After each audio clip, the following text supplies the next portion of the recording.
Before we begin, let me ask you a question. Have you ever driven alone on a stormy night?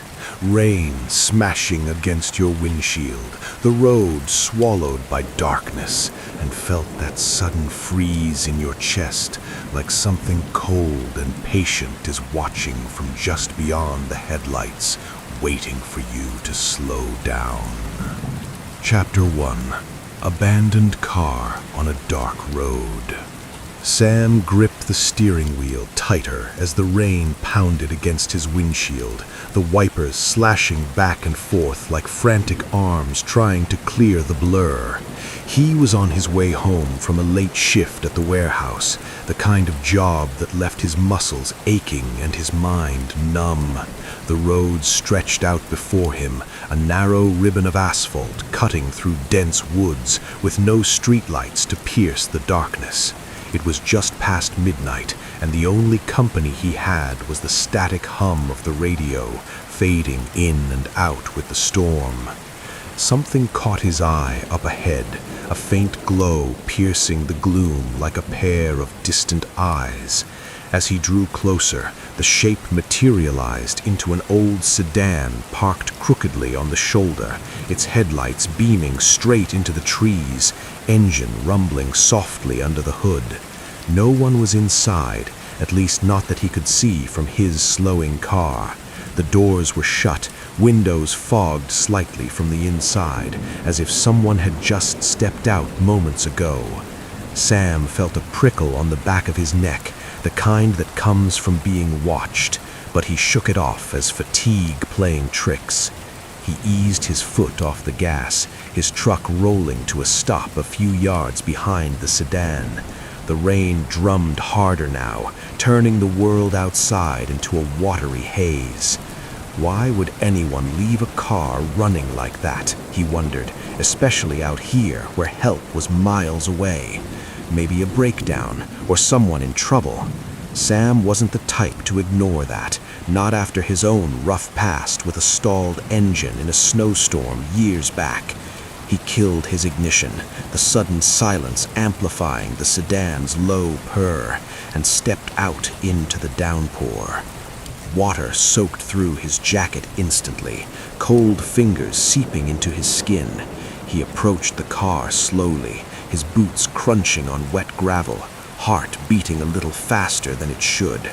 The headlights blinded him for a second, forcing him to shield his eyes. That's when he saw it, a pale figure standing just beyond the beams, beside the trunk, gazing off into the woods, as if lost in thought. It looked human, tall and thin, dressed in dark clothes that blended with the night, face turned away. Sam's breath hitched. Was this the owner, hurt or dazed from an accident? "Hey," he called out, his voice swallowed by the rain. "You okay over there? Need a hand?" No response came, not even a twitch. The figure stood unnaturally still, like a statue forgotten in the storm. Sam took another step, peering harder, but the rain stung his eyes, making everything shimmer. He blinked, wiped his face, and looked again. The figure was gone, vanished, as if it had melted into the shadows. His pulse quickened, a knot forming in his gut. He spun around, scanning the trees, but saw only swaying branches and endless black. Shaking his head, Sam muttered to himself, "Must be seeing things, too damn tired." He turned back to the sedan, ready to check inside, but his blood ran cold. The car was gone too. No headlights, no engine hum, just an empty stretch of road where it had been. The gravel showed no tire marks, no sign anything had ever been there. Sam's mind reeled. Had he imagined it all? A hallucination from the long drive?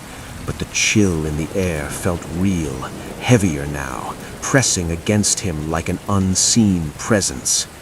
A rustle came from the trees, faint at first, like leaves brushing together, but growing louder, closer. Sam froze, listening, his breath shallow. It sounded like footsteps, soft and deliberate, weaving through the underbrush. He backed toward his truck, eyes darting into the darkness, but saw nothing. The rustle stopped, then started again, this time from behind him. Panic surged. He fumbled for his keys, slamming into the driver's seat and locking the doors. The engine roared to life, headlights cutting through the rain as he peeled away, tires spinning on the slick road. Miles blurred by, but the feeling didn't fade. In his rearview mirror, Sam swore he saw shadows shifting, something keeping pace just out of sight. He pushed the accelerator harder, the truck shaking, but the rustle echoed in his mind like whispers chasing him home. When he finally pulled into his driveway, the house lights welcoming, he bolted inside, double-locking the door. Sleep came fitfully that night, dreams filled with pale figures and empty cars. The next morning, sunlight streamed through the curtains, chasing away the night's dread. Sam laughed it off over coffee, blaming exhaustion and the storm. But as he drove back to work that evening, the same road loomed ahead, and the rustle returned, faint but insistent, from the back seat. He glanced in the mirror, saw nothing, yet felt eyes on him, waiting. The sedan might have vanished, but whatever stood beside it hadn't, and now it followed, patient and unseen, drawing closer with every mile.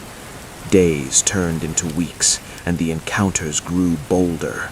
One night, as Sam parked at the warehouse, he heard the rustle again, this time with a low whisper, words he couldn't make out but felt in his bones. He started leaving lights on at home, checking locks obsessively, but the presence lingered, a shadow in the corner of his eye. Friends noticed his jumpiness, his pale face, but he waved them off, too scared to speak it aloud. Then came the night he couldn't ignore it anymore. Driving home, the radio crackled to life on its own, static giving way to a voice, faint and garbled, calling his name. Sam slammed on the brakes, heart pounding, and there it was again in the distance, the sedan with its lights on, figure standing beside. He didn't stop this time, flooring the DAS, but the whisper echoed, growing clearer. Join us. The road seemed endless, trees closing in, and Sam realized with horror that the figure wasn't waiting by the car anymore. It was closer, much closer. He checked the mirrors frantically, and in the passenger seat reflection, a pale face stared back, eyes hollow, mouth moving silently. Sam swerved, screaming, the truck skidding on wet leaves. When he regained control, the seat was empty again, but the cold intensified, frosting the windows from inside. The whispers multiplied, overlapping, urging him to pull over, to stop and see. Sam fought it, hands trembling on the wheel, but the road began to loop in his mind, the same stretch repeating, miles not decreasing. The sedan appeared ahead once more, blocking the lane this time, forcing him to brake hard. He sat there, engine idling, staring at the empty vehicle, its doors now ajar, inviting. The figure stood in the beams, facing him directly for the first time, features blurred but smiling, beckoning with a thin hand. Tears streamed down Sam's face as he understood. This wasn't a random encounter. The car had been waiting for someone tired, someone alone, someone like him. The rustle surrounded the truck now, branches scraping metal, and the doors unlocked themselves with a click. Cold air rushed in, carrying the scent of wet earth and something older, decayed. Sam reached for the gear shift, desperate to escape, but his hands froze, numb. The figure approached slowly, footsteps silent on the asphalt, and as it reached the window, Sam saw his own face staring back, pale and empty, mouth moving the words he now heard clearly inside his head. Your turn to wait. The truck's headlights flickered on brighter, engine revving without his touch.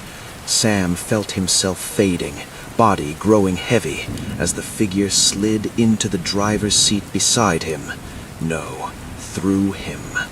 When morning came, passers-by would see an old truck parked crookedly on the shoulder, headlights beaming into the trees, engine rumbling softly. No one inside. And somewhere in the woods, a rustle would begin, waiting for the next late-night driver to slow down and look. Chapter 2. The Girl Who Answered Her Own Missing Poster. Margaret Ellis sat alone in the small living room of the old family home, the one she had never managed to leave. The clock on the mantel ticked loudly and... "Hello?" Her voice came out dry and cracked. There was a pause, a soft breath on the line, then a young girl's voice, clear and sweet. "Mama? Is that you?" Margaret froze. The room seemed to tilt. That voice, she knew it instantly, the way a mother knows her child's cry in a crowded room. It was Lucy's voice, exactly as it had been at 9 years old, before the fair, before the search parties, before the empty swing in the backyard. "Who is this?" Margaret whispered, though she already knew the answer would break her. "It's me, Mama. It's Lucy."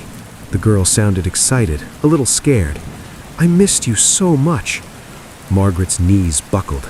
She sank into the armchair, clutching the phone like a lifeline. "This can't be. Lucy disappeared 72 years ago. You're not real." "But I am," the voice insisted, soft and pleading. "I remember everything. The red ribbon you tied in my hair that morning, the lemonade stand Tommy and I made from orange crates, how you sang to me when thunder scared me. Don't you remember?" Margaret's breath came in short gasps. Every detail was perfect, things only Lucy could know. The ribbon had been a birthday gift. The lemonade stand collapsed and spilled everywhere. The lullaby was one Margaret made up herself, never written down, never told to anyone else. "Where are you?" Margaret asked, tears rolling down her cheeks. "How is this possible?" "I'm close. I never really left. I got lost, Mama. It was dark and I couldn't find my way back. But now I can call. Isn't that good?"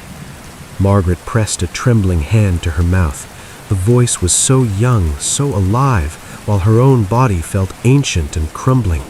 "They searched everywhere, the police, the dogs, the whole town. We never stopped looking." "I know," Lucy replied, and there was sadness in it now. "I watched sometimes, from far away.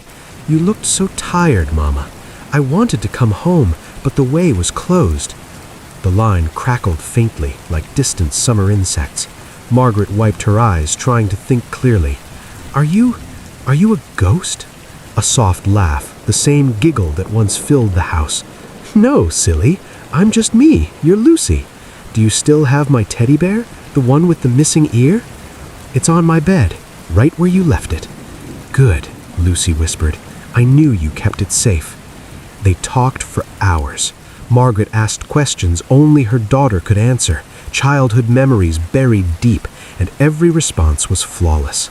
Lucy described the dress she wore that day, blue with white polka dots, the candy apple she never got to finish, the way the fair music sounded from the woods where she wandered too far. As midnight approached, Lucy's voice grew quieter. "I can't stay long, Mama.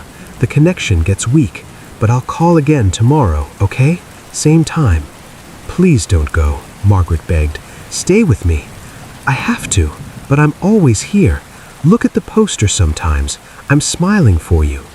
The line went dead. Margaret sat in the dark, phone still pressed to her ear, until dawn crept through the curtains. The calls came every night after that, always at 8:30, always the same young voice, full of love and small stories from a life frozen in 1938. Margaret stopped eating much, stopped sleeping properly. She waited by the phone like a teenager, counting minutes. Neighbors noticed the lights burning late, but she turned no one away except the concerned nurse her son sent from the city. One evening, 3 weeks in, Lucy sounded different, excited, almost breathless. "Mama, I found the way back. It's opening soon. I can come home." Margaret's heart leaped and shattered at once. "How, baby? Tell me how." "There's a place where the fair used to be, the old grounds. If you come there tonight, under the full moon, I can cross over. We can be together again." Margaret stared at the poster. The little girl's eyes seemed brighter now, as if lit from within. She knew the fairgrounds, overgrown and forgotten, 20 miles away. Driving at night was impossible with her eyesight, but the thought of seeing Lucy, holding her, overpowered everything. She called a taxi, the first time in years. The driver was reluctant, an old man who remembered the case from his childhood. "Ma'am, those grounds are dangerous now. Fences down, holes everywhere." "I'll be fine," Margaret said firmly. "Just take me there." The moon hung huge and silver as they arrived. The driver helped her out, shining a flashlight on the broken gate. "You sure about this? I can wait." "No need," she replied. "Go on home." She walked slowly into the weeds, following a path she hadn't trodden since 1938. The air smelled of damp earth and memories. Fireflies blinked like tiny lanterns. In the center of what used to be the midway, she stopped and waited. "Lucy?" she called softly. "I'm here." A breeze stirred the grass. Then from the shadows near the rusted Ferris wheel frame, a small figure emerged, a girl in a blue polka-dot dress, braids swinging, face pale in the moonlight, exactly as she had been. "Mama!" Lucy ran forward, arms outstretched. Margaret dropped to her knees, sobbing, opening her arms. The child reached her, cool hands touching her face, cool lips pressing a kiss to her cheek. For one perfect moment, time folded, and she held her daughter again. "I missed you," Lucy whispered against her ear. Then the cold deepened, spreading through Margaret's chest like ice water. Her arms grew heavy, her vision blurred. She felt herself sinking, the ground soft beneath her. "Stay with me now," Lucy said, voice still young but somehow older too. "Forever this time." Margaret smiled as darkness closed in. She wasn't afraid. The ache was gone, the waiting over. The next morning, the taxi driver returned, worried when she hadn't called for a ride back. He found her lying peacefully in the grass, hands folded, a faint smile on her lips. Beside her lay a small teddy bear with one ear missing, though no one had seen her carrying it. The police closed the case as natural death, an old woman who wandered off, but the poster on the wall back at the empty house changed overnight. Where once a single child smiled, now two figures appeared in the faded photograph, a little girl holding the hand of an elderly woman, both looking straight at the camera, both smiling the same shy smile. And on quiet autumn nights, if you drive past the old Ellis place, you might hear the phone ring inside, though the line was cut years ago. A young voice answers, sweet and clear. "Hello? Is anyone there? I'm waiting for Mama. She said she'd come home soon." Chapter 3. The Locked Room Calls. Hiroshi Tanaka lived alone in a narrow apartment on the 7th floor of an aging building in Yokohama. He was 42, divorced, and worked long hours as a night security guard at a downtown office complex. The job suited him. Quiet shifts, minimal talking, just the hum of fluorescent lights and the occasional patrol. He liked routine. He liked knowing exactly what to expect. The building itself was old, built in the post-war boom, with thin walls and creaking elevators. Most residents were elderly or single like him. People kept to themselves. That was fine with Hiroshi. He had moved in 5 years earlier after the divorce, choosing the unit because it was cheap and the view from the small balcony showed a slice of the bay on clear days. The trouble started with a phone call in the middle of the night. It was 3:15 in the morning, the hour when the city outside felt farthest away. Hiroshi had just fallen asleep after his shift when the landline rang. He still kept one, mostly for emergencies and because his mother refused to learn smartphones. Groggy, he stumbled to the living room and picked up the receiver. Silence at first, then faint breathing, slow and labored, like someone struggling for air. "Hello?" Hiroshi said, voice rough from sleep. No answer, just the breathing, steady but weak. He waited a few seconds, then hung up. Wrong number, he thought. Happens sometimes. The phone rang again 10 minutes later. Same thing, breathing, no words. Hiroshi muttered in annoyance and unplugged the cord from the wall. He needed sleep. The next shift started at 10. But the calls didn't stop. Over the following weeks, they came at odd hours, always when he was home alone. The breathing grew familiar, almost rhythmic. Sometimes there was a faint rasp, like dry throat trying to speak. Hiroshi changed his number. The calls continued. He reported it to the phone company. They found nothing unusual on the line. No incoming records matched the times he described. One evening, while drinking canned coffee on his balcony, he mentioned it casually to Mrs. Sato from next door. She was 80, sharp-eyed, and knew everything about the building. "That room," she said without hesitation, pointing vaguely upward. "Apartment 804. It's been sealed for years." Hiroshi frowned. He knew 804. It was directly above his unit. No one had lived there since he moved in. The door was always locked, a police seal taped across it years ago, faded now to yellow strips. "What happened?" he asked. Mrs. Sato lowered her voice. "Old man named Kuroda, lived alone, died in there. Kodokushi, they call it. Lonely death. No family, no visitors. Took weeks before anyone noticed the smell. Police came, took the body, cleaned it out, but the landlord never rented it again.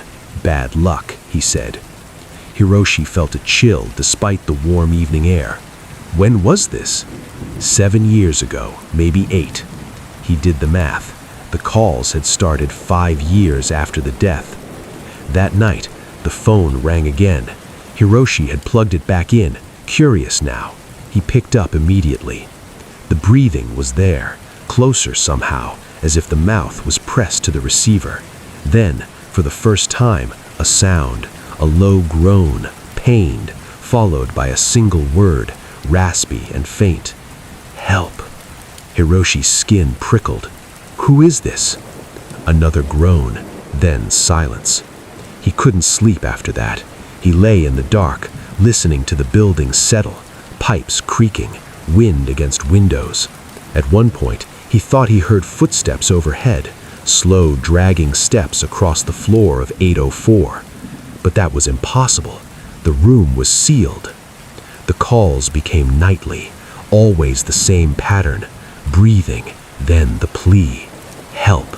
Sometimes just cold. Once, clearly, water. Hiroshi tried ignoring it. He let it ring until the old machine picked up, but the voice left no messages, just breathing recorded on tape, filling the room when he played it back.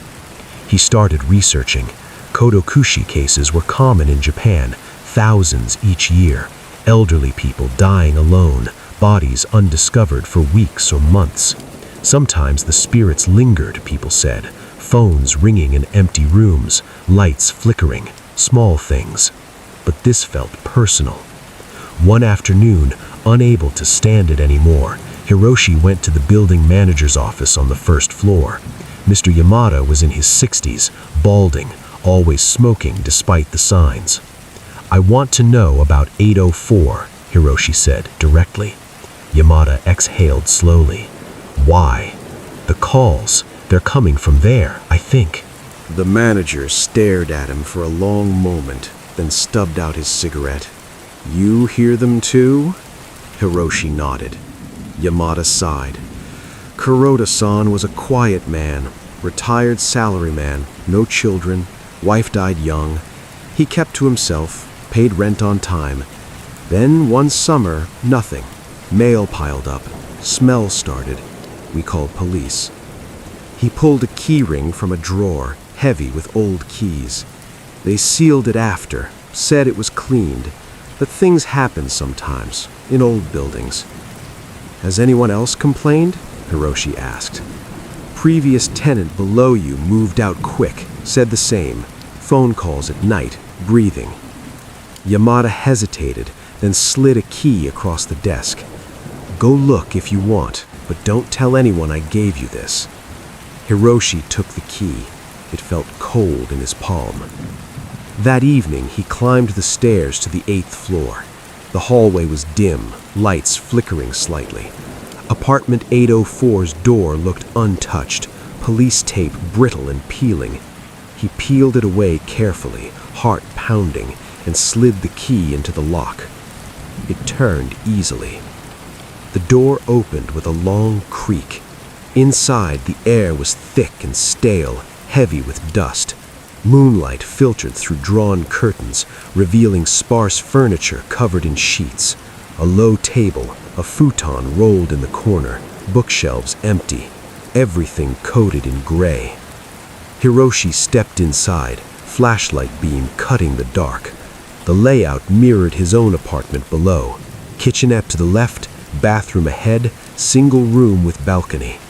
On the low table sat an old corded telephone, black and bulky, the kind from decades ago. Dust lay thick on it, undisturbed. Yet the receiver was off the hook, dangling by its cord. Hiroshi's throat tightened. He approached slowly, shining the light. The cord trailed across the tatami, plugged into the wall jack. He followed it with the beam. The plug was firm. He reached down and lifted the receiver. Dead silence, no dial tone. He hung it up carefully. The click echoed in the empty room. As he turned to leave, his own phone buzzed in his pocket, a text from an unknown number. Just one line, "Thank you." He hurried out, locking the door behind him, replacing the tape as best he could. That night, for the first time in months, no call came. Hiroshi slept deeply, relief washing over him. But the next evening, as he returned from work, the building felt different, quieter.